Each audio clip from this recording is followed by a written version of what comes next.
Hello everyone, आज हम आ चुके हैं आयुर्वेद कॉलेज के हर्बेरियम में। तो आज हम लोग जानेंगे सर्पगंधा के बारे में। यह जो सर्पगंधा है, यह देखने में तो एक छोटा सा पौधा है, लेकिन इसके बारे में बहुत सारे लोग नहीं जानते हैं कि यह क्या है, इसका प्रयोग किस चीज़ में करते हैं। तो इसका प्रयोग जो करते हैं हम लोग बहुत सारे व्याधि में करते हैं, बहुत सारे डिजीज में करते हैं, बीमारी में करते हैं। और इसका आयुर्वेदिक औषधि भी बनता है, आयुर्वेदिक दवा बनता है, जिसके बारे में हम लोग आगे जानेंगे। तो सबसे पहले देखते हैं, ये जो सर्पगंधा है, यह इसका जो बीज होते हैं मटर के समान चिकने होते हैं। इसका जो पुष्प होते हैं श्वेत गुलाबी होते हैं और गुच्छा में होते हैं। और इसका जो पत्र होते हैं 3 से 7 इंच लंबे होते हैं। और इसका बोटेनिकल नेम रौवोल्फिया सर्पेंटिना है।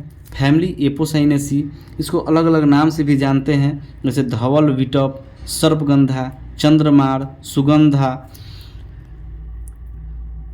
और इसका इंग्लिश नेम हो गया सर्पेंटाइन। इसका जो वीर्य होते हैं वह उष्ण होते हैं, विपाक, कटु, गुण, रुक्ष, रस, तिक्त। और इसका जो प्रभाव होते हैं वो निंद्रा जनन है। इसका कर्म क्या है, इसका प्रयोग कहाँ कहाँ किया जाता है, किस किस चीज़ में किया जाता है, इसके बारे में हम जानेंगे।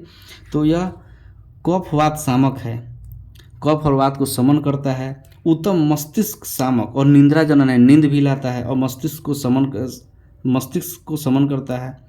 व्यवहार में इसको पागलपन की मूली भी कहते हैं। यह हाई ब्लड प्रेशर में प्रयोग किया जाता है। हाई बीपी को, जो उच्च रक्तचाप जिनको हो जाता है, उनमें वो सर्पगंधा का प्रयोग करने से वो उनका जो हाई बीपी है वह ठीक हो सकता है।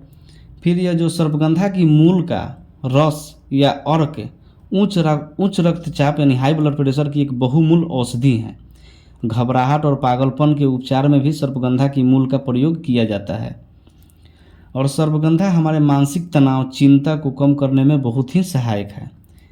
इसका विशिष्ट योग यानी इसका जो आयुर्वेदिक औषधि कौन कौन से बनते हैं, तो सर्पगंधादि चूर्ण बनते हैं, सर्पगंधा घनवटी भी इसका बनते हैं। इसका प्रयोग क्या करते हैं, तो मूल को प्रयोग करते हैं। और मात्रा इसका लेते हैं अनिंद्रा तथा मानसिक विकार में। जिनको निंद्रा, नींद नहीं आता है, मानसिक विकार है, उसको 3 से 6 ग्राम।